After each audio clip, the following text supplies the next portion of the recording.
नमस्कार, मेरा नाम है नील। दृष्टि आईएएस के एडिटोरियल एनालिसिस में आज आपका फिर से स्वागत है।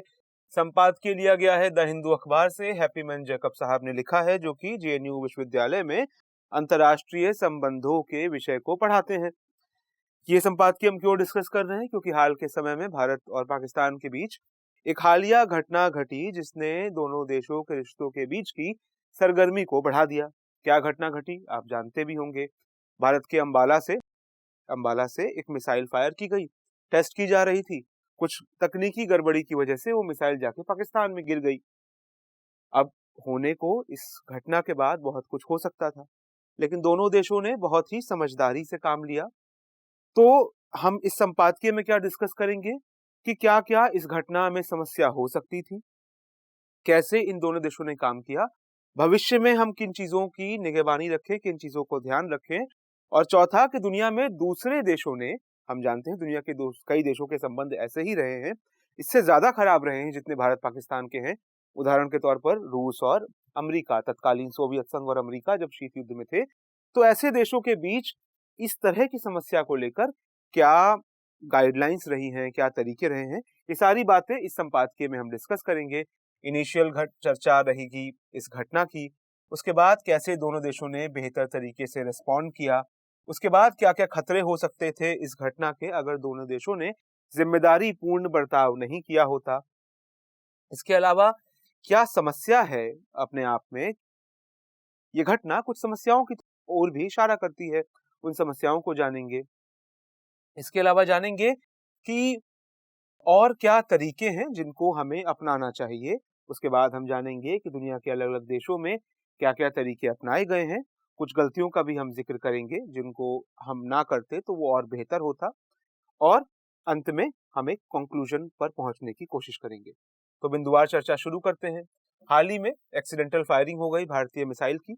अभी भी बहुत क्लियर नहीं है कि कौन सी मिसाइल थी। आशा है या उम्मीद है या अंदेशा है कि वो ब्रह्मोस मिसाइल थी। ब्रह्मोस भारत रूस ने मिलकर एक क्रूज मिसाइल बनाई है। तो 9 मार्च को वो मिसाइल टेस्ट फायर के दौरान मिसफायर होकर पाकिस्तान में गिर गई। कोई गंभीर दुर्घटना नहीं हुई, लेकिन वहां के कुछ रेजिडेंशियल इलाकों में कुछ नुकसान हुआ, बस इतना ही होके रह गया। तो इस घटना से ये भी पता चलता है कि दोनों देशों में जो बहुत हाई एंड टेक्नोलॉजी वाले हथियार हैं, इनका मैनेजमेंट, इनका स्टोरेज, इनका मेंटेनेंस किस स्थिति में है, कम से कम उस पर एक शंका तो उत्पन्न हो ही जाती है। इसके अलावा दूसरी बात क्या है, यानी दो समस्याएं। पहली समस्या, इन हथियारों का, इन उच्च तकनीक और बहुत ज्यादा विभीषिका मचा सकने वाले की कैपेसिटी रखने वाले हथियारों की हैंडलिंग, स्टोरेज और मैनेजमेंट एक समस्या। दूसरी समस्या क्या है कि जिस तरीके से इसकी हैंडलिंग हुई, हम आगे बात करेंगे कि उसमें जिम्मेदारी का भी काफी भाग था, लेकिन फिर भी कुछ समस्याएं इस क्राइसिस की हैंडलिंग से भी जुड़ी हैं। इसको कैसे बेहतर हैंडल किया जा सकता था, ये दो समस्याएं सामने आई। पहले जान लेते हैं मैच्योर कैसे कहा जा रहा है इस रिस्पॉन्स को, क्यों कहा जा रहा है दोनों देशों ने जिम्मेदारी से काम लिया। कि पाकिस्तान ने बहुत बैलेंस्ड इसमें तरीका अपनाया। पाकिस्तानी आर्मी ने जो अपनी बात बोली 11 मार्च को, उसमें ये भाव था कि हम इसको लेके निश्चिंत हैं, बहुत ही आक्रामक नहीं है।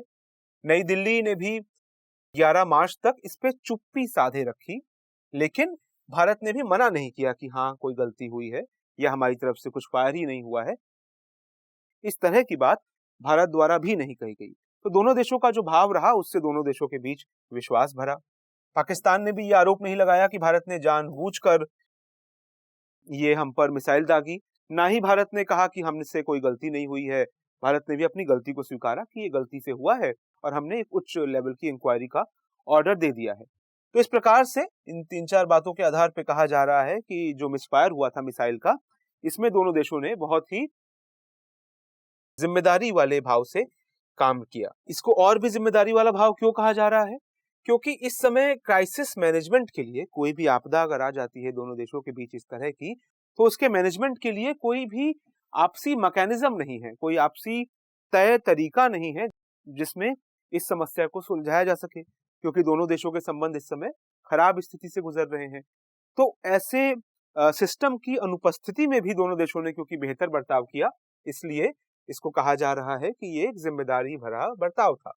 दोनों देशों के बीच कोई हाई कमिश्नर नहीं है अभी एक दूसरे के देश में अपॉइंटेड, ना ही कोई इस समय चल रहा डायलॉग है, कोई बातचीत भी नहीं है। और दोनों देशों ने एक लंबे समय से कॉन्फिडेंस बिल्डिंग मेजर्स, क्योंकि दोनों देशों के पास बहुत उच्च तकनीक वाले हथियार हैं, न्यूक्लियर हथियार भी हैं, तो इसके लिए जो कॉन्फिडेंस बिल्डिंग मेजर्स होते हैं, विश्वास जगाने वाले कार्यक्रम किए जाते हैं, विश्वास स्थापित करने वाले कार्यक्रम किए जाते हैं, जो होते रहे थे अतीत में, वो भी कई सालों से हुए नहीं हैं। तो इन तीनों समस्याओं के बावजूद जो काम दोनों देशों ने किया उसको जिम्मेदारीपूर्ण बर्ताव माना जा रहा है, क्योंकि इस घटना में वो सारे तत्व मौजूद थे जो इस घटना को, जितनी बड़ी ये घटना थी, उससे बहुत बड़ा रूप दे सके। कैसे? फर्ज कीजिए कि ये घटना ऐसे समय में हुई होती जबकि चुनाव चल रहे थे। चुनाव समाप्त होने के बाद ये लगभग घटना हुई है। चुनाव के समय ये घटना हुई होती तो लोग अंदाजा ये भी लगाते, अंदेशा जताते कि चुनावों को प्रभावित करने के लिए, उग्र राष्ट्रवाद के माध्यम से वोट पाने के लिए सरकार द्वारा ऐसा किया गया। या फर्ज कीजिए कि ये हथियार, ये मिसाइल पाकिस्तान के किसी बहुत महत्वपूर्ण ठिकाने पे जाकर गिर गई होती तो भी ये माना जाता कि एक प्रकार से हमला है भारत द्वारा किया गया। और या फिर फर्ज कीजिए कि जब कोई बहुत रस्साकशी का माहौल होता, जैसे कभी पठानकोट हमलों के समय था, भारत की बालाकोट स्ट्राइक के समय था, अगर माहौल भारत पाकिस्तान के बीच उस तरह का होता और उस समय ये दुर्घटना हुई होती तो अपने आप में ये घटना युद्ध की शुरुआत बन सकती थी। तो ये घटना बहुत बड़ी हो सकती थी, लेकिन जैसा कि हमने कहा, इस घटना को दोनों देशों ने जिम्मेदारी के भाव से सॉल्व किया। अब ऐसा भी नहीं है कि इस प्रकार की घटनाएं दुनिया में होती नहीं रही हैं। इनको कहा जाता है ब्रोकन एरोज मुहावरेदार भाषा में कहा जाता है कि वो तीर जो चलाए गए लेकिन असल में चलाने की उनकी आकांक्षा नहीं थी देशों द्वारा। ऐसा बहुत बार हुआ है। कई बार तो शीत युद्ध के समय ऐसा भी हुआ कि कुछ एक्सीडेंट से ये खतरा बना कि कहीं दूसरा देश ये ना मान ले कि ये एक्सीडेंट नहीं, जानबूझकर उन पर कोई हथियार छोड़ा गया था। तो दुनिया में इस तरह के हथियारों का एक्सीडेंट होता रहा है और इससे बड़े-बड़े एक्सीडेंट्स भी इस प्रकार के हुए हैं। इससे बड़े-बड़े किस सेंस में? न्यूक्लियर हथियार उसमें इन्वॉल्व रहे हैं। लेकिन तब भी उस लिहाज से देखा जाए तो भारत और पाकिस्तान के बीच जो ये पूरा दौर चला मिसाइल क्राइसिस वाला, वो दौर उस लिहाज से छोटा था, कम से कम इसमें न्यूक्लियर मिसाइल तो शामिल नहीं थी। वही बात अंदाजा लगाया जा रहा है कि ये एक क्रूज मिसाइल ब्रह्मोस थी। और एक और बात ये भी है कि भारत और पाकिस्तान के बीच जो न्यूक्लियर हथियार हैं, वो हमेशा इस स्थिति में नहीं रहते हैं कि उनको दूसरे देश पर टारगेट ही कर दिया जाएगा। यानी कि हम ऐसी बात क्यों कह रहे हैं? क्या कुछ देशों में ऐसा रहता था? जी हाँ, शीत युद्ध के दौर में माना जाता था कि रूस और अमेरिका के हथियार हमेशा इस बात के लिए तैयार रहते हैं कि कभी उधर से कोई न्यूक्लियर बम आके गिरा तो जब वो रास्ते में ही होगा तब हम अपनी तरफ से भी न्यूक्लियर बम फायर कर देंगे। इसको कहा जाता था मैड डॉक्ट्रिन। जी हाँ, ये एक प्रकार का पागलपन ही था, लेकिन मैड का मतलब होता था म्यूचुअली एश्योर्ड डिस्ट्रक्शन, कि हम तो डूबेंगे सनम, तुम्हें भी ले डूबेंगे, दुनिया तबाह हो जाएगी अगर हमारी लड़ाई हुई तो ये भी एक भाव था। कम से कम भारत और पाकिस्तान के जो न्यूक्लियर हथियार हैं वो इस भाव में नहीं रहते हैं। दोनों ही देश अपनी न्यूक्लियर फोर्सेस को हाई अलर्ट पे नहीं रखती हैं, ना तो भारत रखता है ना पाकिस्तान रखता है। लेकिन एक डर रहता है हमेशा कि जो पाकिस्तान की सेना है, हालांकि वहां भी माना जाता है कि वो हाई अलर्ट पे न्यूक्लियर फोर्सेस नहीं रहती हैं, लेकिन कभी भी रस्साकशी के दौर में ये खबरें सुनने को आती रही हैं कि जब भी माहौल थोड़ा गर्मा जाता है सीमा पर, तो वहां की सीमा पर न्यूक्लियर हथियार भेजे जाने लगते हैं। लेकिन फिर भी आमतौर पर यही माना जाता है कि दोनों देश अपने हथियारों को, न्यूक्लियर बमों को और न्यूक्लियर बमों को दूसरे देशों पे अटैक करने के लिए इस्तेमाल किए जाने वाली मिसाइलों को अलग अलग रखते हैं, ताकि उसमें भी एक समय लगेगा कि उनको जोड़कर फिर उससे हमला किया जा सके। तो ये खतरा, न्यूक्लियर खतरा इतना विशाल नहीं है जितना शीत युद्ध के समय रहा था। हालांकि कुछ समस्याएं हैं। समस्या क्या है कि 4 कारण हैं कि जिसके आधार पे कहा जा सकता है कि भारत और पाकिस्तान के बीच जो हुआ, या इस प्रकार से पूरे दक्षिण एशिया में कोई इस प्रकार की स्थिरता वाला मैकेनिज्म नहीं है, कोई तैयारी नहीं है कि ऐसे क्राइसिस से कैसे निपटा जाएगा। तो इत्तेफाक है कि इस बार क्राइसिस निपट गया, बट इत्तेफाक हर बार नहीं घटते हैं। हो सकता है अगली बार किसी ऐसे समय पर ऐसी दुर्घटना हो जाए चाहे हमारी ओर से चाहे उनकी ओर से, जब इसको एक हमला मान लिया जाए और फिर इस हमले का जवाब देकर एक पूरा युद्ध शुरू हो जाए। तो कैसे क्यों वो तरीके हैं? पहली बात कि भारत और पाकिस्तान के बीच एक समझौता है। क्या समझौता है? अक्टूबर 2005 में साइन हुआ कि हम जब भी बैलिस्टिक मिसाइल का टेस्ट करेंगे हम एक दूसरे को बता देंगे, ताकि किसी को ये डर ना लगे कि जो बैलिस्टिक मिसाइल फायर होती है तो वो क्रूज मिसाइल से थोड़ा अलग होती है। क्रूज मिसाइल से कैसे अलग होती है? बैलिस्टिक मिसाइल अपने ईंधन का उपयोग करके धरती के एटमॉस्फेयर में बहुत ऊपर तक जाती है, कभी कभी उसे क्रॉस भी करती है और फिर अपना ग्रेविटी के आधार पर अपने लक्ष्य की ओर बढ़ती है। ये होती है बैलिस्टिक मिसाइल। मोटा मोटा अंतर क्या होता है क्रूज मिसाइल से? क्रूज मिसाइल धरती की सतह के बहुत नजदीक चलती है, लगभग स्ट्रेट लाइन में चलती है, अपने फ्यूल का ही उपयोग करती है। और जो फिल्मों में आपने देखा होगा टारगेटिंग के लिए जो मिसाइल समंदर के या धरती के आसपास उड़कर हमले के लिए इस्तेमाल की जा रही हैं, वो क्रूज मिसाइलें होती हैं, जैसे कि ब्रह्मोस है। बैलिस्टिक मिसाइल बाहर तक जाती हैं, धरती के वातावरण के बहुत ऊपर तक जाती हैं और फिर वापस आकर अपने अटैक को, लक्ष्य को भेजती हैं।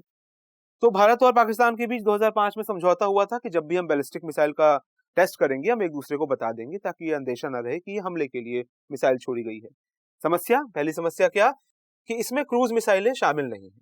और यही बात हुई भी जब ब्रह्मोस मिसाइल माना जा रहा है अभी तक कि जब ये क्रूज मिसाइल टेस्ट की गई तो इसके बारे में कोई जानकारी नहीं थी पाकिस्तान को, तो ये डर था कि पाकिस्तान इसको हमला मान ले। तो एक तरीका ये हो सकता है, आगे हम चर्चा करेंगे भी, कि इस प्रकार की संधियों में क्रूज मिसाइल को भी शामिल किया जाए, दोनों देश थोड़ा आश्वस्त रहेंगे। दूसरी बात क्या कि दोनों देशों ने अपने जो कॉन्फिडेंस बिल्डिंग मेजर कहा जाता है, CBM कहा जाता है इनको, विश्वास बढ़ाने के लिए जो तमाम तरीके अपनाए जाते हैं वो कई सालों से किए नहीं हैं, उन पर मीटिंग्स नहीं हुई हैं। तो क्योंकि दोनों देशों के पास न्यूक्लियर हथियार हैं, दोनों देशों के पास बहुत उन्नत हथियार हैं, तो जरूरी है कि इस प्रकार का मैकेनिज्म चलता रहे, इस प्रकार का डायलॉग वापस शुरू किया जा सके। क्योंकि ध्यान रखने वाली बात यह है कि हमसे बहुत बुरी हालत में तत्कालीन सोवियत संघ और अमेरिका रहा करते थे। और क्यूबन क्राइसिस जब हुआ, क्यूबन क्राइसिस क्या हुआ था, छोटी सी जानकारी दे देते हैं, अदरवाइज तो कहानी बहुत लंबी है। वॉर नहीं, क्यूबन क्राइसिस। क्यूबा में रूस सोवियत संघ ने कहा कि हम अपनी मिसाइल तैनात करेंगे। अमेरिका ने कहा कि भाई क्यूबा हमारे बिल्कुल पड़ोस में है, वहां अपनी मिसाइल तैनात कर दो कि हमारे लोग हमेशा डर में रहेंगे। तो और रूस अड़ गया कि हम तैनात करेंगे। क्यूबा ने कहा ये हमारा सोवरेन हक है। और दुनिया एक प्रकार से न्यूक्लियर युद्ध के मुहाने पे आ गई, किसी तरह वो बात टली। लेकिन ये कहानी हम आपको क्यों सुना रहे हैं? क्योंकि 1962 में जो क्यूबन क्राइसिस हुआ, दुनिया न्यूक्लियर वॉर के बहुत नजदीक, लेकिन उसको टालने में जिन चीजों ने बहुत महत्वपूर्ण भूमिका निभाई वो ये भी थी कि सोवियत रूस और अमेरिका में जो बातचीत का वो रास्ता था वो हमेशा खुला रहा। तो इन्हीं को कॉन्फिडेंस बिल्डिंग मेजर कहा जाता है, विश्वास बढ़ाने के लिए अपनाए जाने वाले स्थायी तरीके। तीसरी बात क्या है कि एक और समस्या क्या है कि चीन के साथ भारत की कोई बातचीत नहीं है। जैसे पाकिस्तान के साथ तो फिर भी कुछ बातचीत है, कॉन्फिडेंस बिल्डिंग मेजर पहले होते रहे हैं, मिसाइल के बारे में हम एक दूसरे को सूचनाएं देते हैं। चीन के साथ भारत की इस प्रकार की कोई संधि नहीं है। तो ऐसे में जब भारत जानता है कि चीन इस समय पाकिस्तान के साथ बहुत क्लोजली अटैच्ड है, इसके अलावा हमारा चीन के साथ विवाद भी है, सीमा।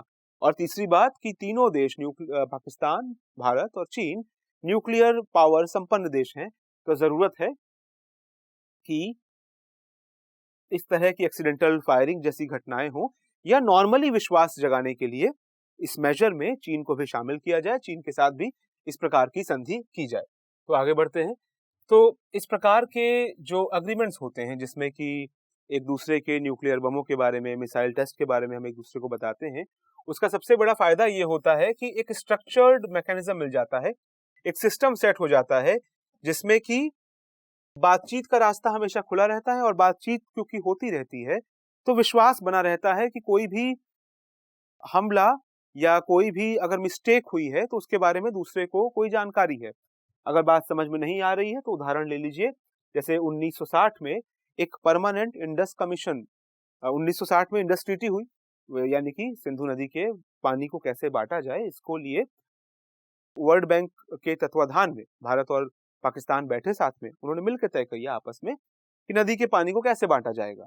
इसमें एक बड़ी अच्छी बात यह भी हुई कि एक परमानेंट इंडस कमीशन भी बना, जो कि हर साल या हर कुछ समय पर, तय समय पर एक बार हिंदुस्तान में मिलता है, एक बार पाकिस्तान में मिलता है और बातचीत होती रहती है। उनको अगर कोई गलतफहमी है या हमें कोई शंका है तो दोनों मिल बैठकर बात करते हैं और एक दूसरे की शंकाओं का समाधान करते हैं।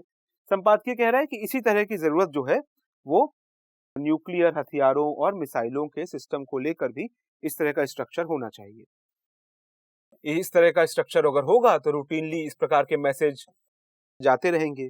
कभी किसी एक्सप्लेनेशन की जरूरत हुई तो वो एक्सप्लेनेशन भी चला जाएगा, क्योंकि सोशल मीडिया का जो दौर है और 24 घंटे न्यूज चैनलों का जो दौर है, इसमें बहुत शंका है कि कभी इस प्रकार की घटना हो तो न्यूज चैनल और सोशल मीडिया ही माहौल बनाकर युद्ध को अवश्यंभावी बना दे। ये बात दूर की कौड़ी नहीं है, ये हो सकता है। तो इसलिए भी इन देशों को तैयार रहना है। फिर एक और बात या बड़ी बात जिसको क्रिटिक माना जा सकता है भारत का, क्योंकि ये होना चाहिए था, हुआ नहीं। क्या होना चाहिए था? भारत और पाकिस्तान के बीच एक हॉटलाइन है। हॉटलाइन यानी कि हमेशा एक कांटेक्ट स्थापित रहता है, आपको बस बात करनी होती है। तो जो Indian director general of military operations हैं, उन्होंने अपनी हॉटलाइन का इस्तेमाल नहीं किया पाकिस्तान को जानकारी देने के लिए कि मिसाइल की मिसफायरिंग हुई है। अगर हॉटलाइन काम नहीं कर रही थी तो ये भी एक समस्या का विषय है, क्योंकि भारत और पाकिस्तान के बीच कम से कम हॉटलाइन जिसकी बात हुई थी कि एक हमेशा संपर्क बना रहेगा, वो संपर्क बने रहना चाहिए और उसके लिए राजनीतिक इच्छा शक्ति की भी जरूरत है, वो भी होना चाहिए। तो ऐसे में भारत का ये दायित्व बनता है, क्योंकि गलती तो हमसे हुई है, कि वो पाकिस्तान को एश्योर करे कि इस प्रकार की कोई मिस्टेक भारत द्वारा की नहीं की जाएगी, भारत इसका ध्यान रखेगा, इसकी इंक्वायरी की जा रही है। दूसरी ओर पाकिस्तान का भी कुछ दायित्व है कि वहां पर धीरे धीरे स्वर बदलने का खतरा रहता है, कि वहां पर ये ना माहौल बनने लगे कि भारत में एक सरकार है जिसको वो लोग कहते हैं कि फांसीवादी लोगों की सरकार है। तो पाकिस्तान को भी बचना पड़ेगा कि ये कहने से कि ये फांसीवादियों द्वारा चली गई चाल है और हमारी महानता है कि हमने इस बार युद्ध नहीं किया, लेकिन हम कभी इसका जवाब देंगे। इस तरह की बातों से बचना होगा और भारत और पाकिस्तान को ऐसे तरीके इजाद करने होंगे कि दो न्यूक्लियर ताकत संपन्न देश एक दूसरे के प्रति शंकाओं और शुभों से ना भरे रहें, बल्कि विश्वास रहे उनको कि दूसरा देश जो कर रहा है उसके बारे में कुछ जानकारी हमें भी है, और कोई डाउट हो तो इस फोरम का इस्तेमाल करके, उस सिस्टम का इस्तेमाल करके हम उस डाउट को दूर कर सकते हैं। तो ये था आज का संपादकीय। मिलते हैं कल नए संपादकीय के साथ। तब तक के लिए नमस्कार।